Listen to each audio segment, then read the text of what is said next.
साथियों नमस्कार, जय हिंद, वंदे मातरम। आप सबका बीपी सिन्हा की चौपाल में हार्दिक स्वागत और अभिनंदन है।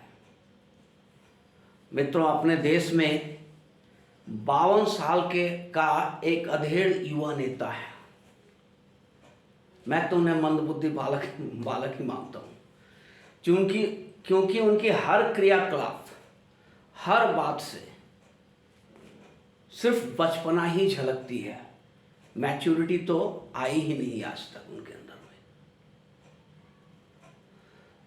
श्रीमान राहुल गांधी गाहे बगाहे कुछ भी ऐसा बोल जाते हैं कि वो मजाक के पात्र बन जाते हैं और भारत की प्रबुद्ध वर्ग और भारत की जनता ये सोचने पर मजबूर हो जाती है, क्या यही भारत का भविष्य है? हम लोग सोचने लगते हैं जब देखते हैं एक तरफ जो Biden, Putin, Rishi Sunak, Modi, Macron, Merkel, इन सब जैसे धुरंधर नेता जो सब अपने अपने फन में माहिर है और अपने देश और अपने राष्ट्र के हित में काम करते हैं,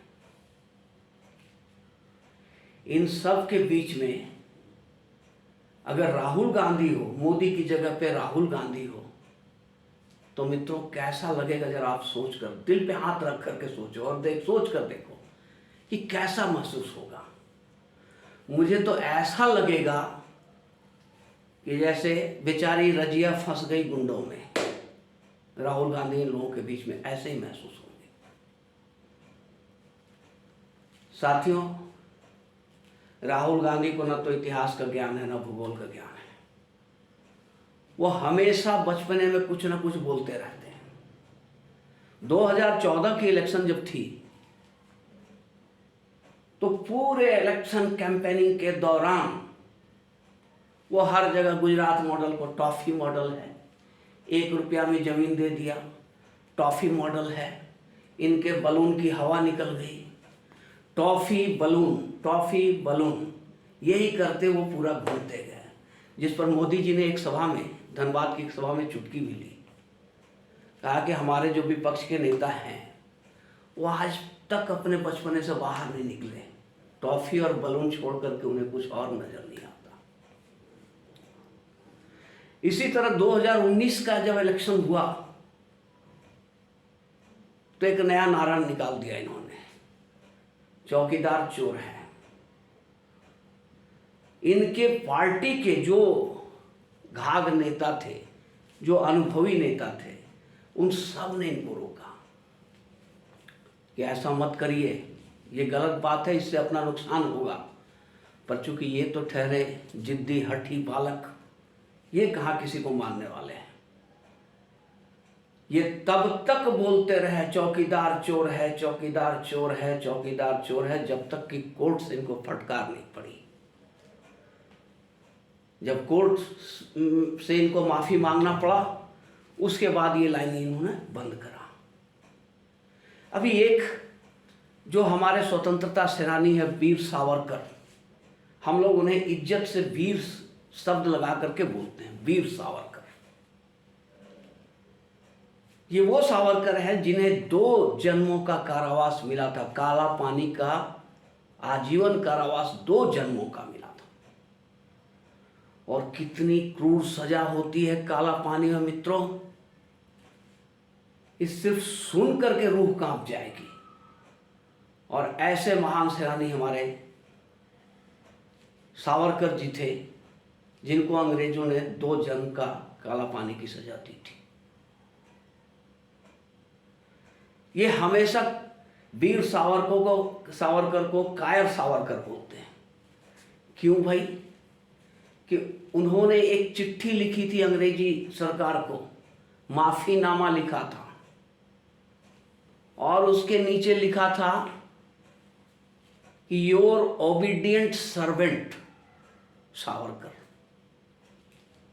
अब ये सब जगह ये दिखाते चल रहे हैं कि ये देखो सावरकर ने लिखा था, नीचे का बस वो लाइन दिखा रहे हैं, योर ओबीडियंट सर्वेंट, अंग्रेजों को। तो ये अंग्रेज के नौकर थे, मतलब भाजपाई विचारधारा वाले, भाजपा वाले, आरएसएस वाले, ये सब अंग्रेजों के नौकर थे। अब क्या समझाएं इस मंदबुद्धि बालक को। तरस मुझे इन पे नहीं आती है, एक्चुअली तरस इनके आईटी सेल पर आता है, इनके एडवाइजरों पे आती है, जो पता नहीं क्या क्या इन्हें लिख कर थमा देते हैं। राहुल जी, आपसे ना हो पाएगा। आप सबसे पहले अपने इन एडवाइजरों को, इन आईटी सेल वालों को लात मार कर भगाओ, नहीं तो ऐसे ही आप ट्रोल का शिकार होते रहोगे। अब इन्होंने एक मैटर उठाया, एक मुद्दा, एक लेटर दिखाया। अभी महाराष्ट्र जब पहुंचे हैं ना, भारत जोड़ते हुए मद्रास तक, ये महाराष्ट्र जब पहुंचे तो महाराष्ट्र चूंकि सावरकर का गढ़ है, वीर सावरकर का, आदरणीय सावरकर का, पूजनीय सावरकर का, तो वहां एक लेटर इन्होंने ये दिखा रहे हैं कि देखो भाई, ये सावरकर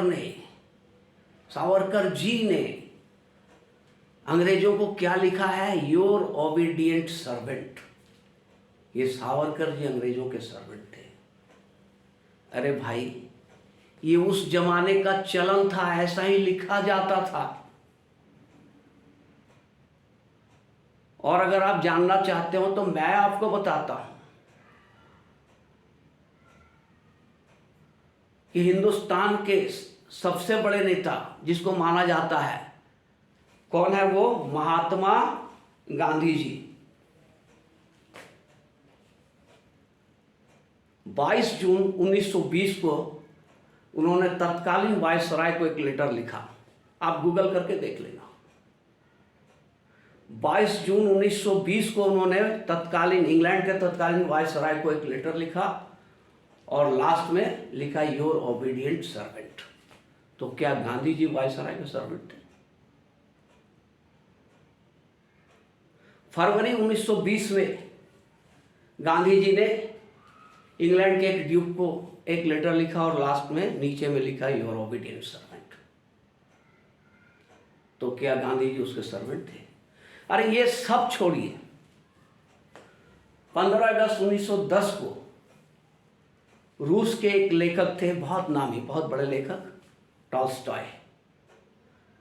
उनको भी गांधी जी ने एक लेटर लिखा था, तो नीचे में लिखा था योर ओबीडियंट सर्वेंट। तो अब गांधी जी अंग्रेजों के भी सर्वेंट थे और एक रूसी लेखक टॉल्स्टॉय के भी सर्वेंट थे। और सुनिए, अब्राहम लिंकन, बहुत बड़ी हस्ती, अमेरिका के प्रेसिडेंट,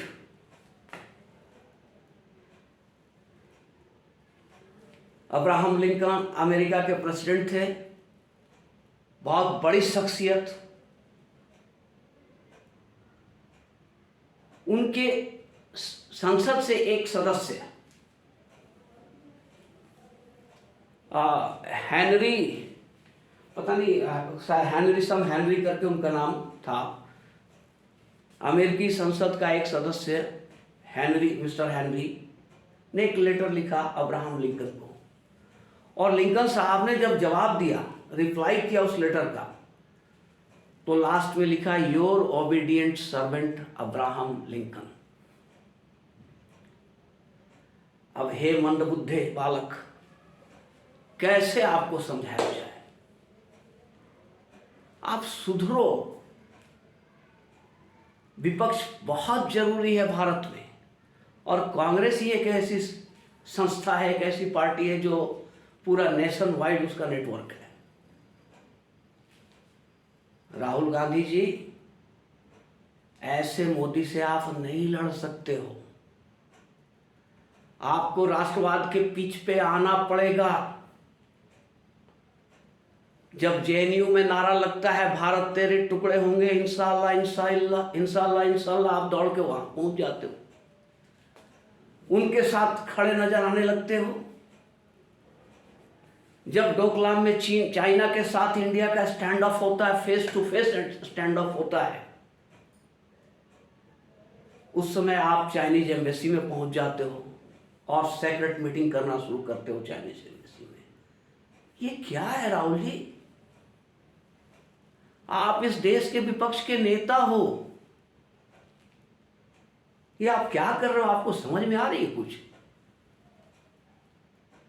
चाइना से आपने एक एग्रीमेंट करा है, कम्युनिस्ट पार्टी और कांग्रेस पार्टी के बीच एक एग्रीमेंट हुआ। आपसे बार बार पूछा जा रहा है कि क्या है टर्म्स कंडीशंस एग्रीमेंट का, क्यों नहीं बताते हो आप? राजीव गांधी फाउंडेशन में आप चाइना से चंदा लेते हो, पैसे लेते हो। आपको देश कैसे अपने सर आंखों पे बिठाएगा राहुल जी? एक बार आपको समझना होगा। और इन लफाजियों से, इन तिकड़मों से जो आप आज तक आप लोग हुकूमत करते आए हो, ये संभव नहीं है। आज के जमाने में रानी के पेट से राजा पैदा नहीं होता है। लालू यादव ने एक बहुत अच्छी बात कही थी कि आज रानी के पेट से राजा पैदा नहीं होता है, बल्कि बैलेट बॉक्स से राजा पैदा होता है, ईवीएम मशीन से राजा पैदा होता है। वो दौर खत्म हो गया राहुल जी। अगर आपको मोदी से मुकाबला करना है तो आपको मोदी बनना पड़ेगा। ये तिकड़मबाजी, ये चालबाजी, ये सब बंद कीजिए और जो सही काम है देश हित में उसकी तारीफ कीजिए। ऐसा नहीं कि आर्मी हमला किया, सर्जिकल स्ट्राइक आर्मी ने करा और आप उसकी भी आलोचना करना शुरू कर दिए। सर्जिकल स्ट्राइक को आप लोगों ने फर्जिकल स्ट्राइक कहा। इंडियन आर्मी चीफ को आपकी पार्टी ने गली का गुंडा कहा। आप क्या कर रहे हो? आप क्या समझ रहे हो कि ये सब बातें करके आप मोदी के टक्कर में खड़े हो जाओगे? कतई नहीं। सूरज पश्चिम से निकल जाएगा पर आप मोदी के सामने खड़ा नहीं हो पाओगे। आपको ये सोचना पड़ेगा कि मोदी के अच्छे कामों की तारीफ करनी होगी कि हाँ आपने ये अच्छा काम किया, और गलत कामों का आप आलोचना करेंगे तभी जनता ध्यान देगी, आपको नोटिस लेगी। नहीं तो पब्लिक के मन में, जनता के मन में एक धारणा बैठ गई है कि मोदी अच्छा करे या बुरा करे, ये लोग गाली देंगे ही देंगे। तो इससे आपकी विश्वसनीयता खत्म हो गई है, आपकी क्रेडिबिलिटी खत्म है। तो मिस्टर गांधी, अपने आप में आमूल चूल परिवर्तन लाओ आप, तब आप इस देश पर हुकूमत करने का सोचना भी। नहीं तो जो राष्ट्रवाद का लहर चल पड़ा है, अब आप जैसे लोगों का यहाँ गुजारा नहीं है। मित्रों, इसके साथ ही आपसे इजाज़त चाहूँगा। आप लोगों को अगर ये विश्लेषण अच्छा लगा हो तो इसे लाइक और सब्सक्राइब जरूर कर दीजिएगा। धन्यवाद।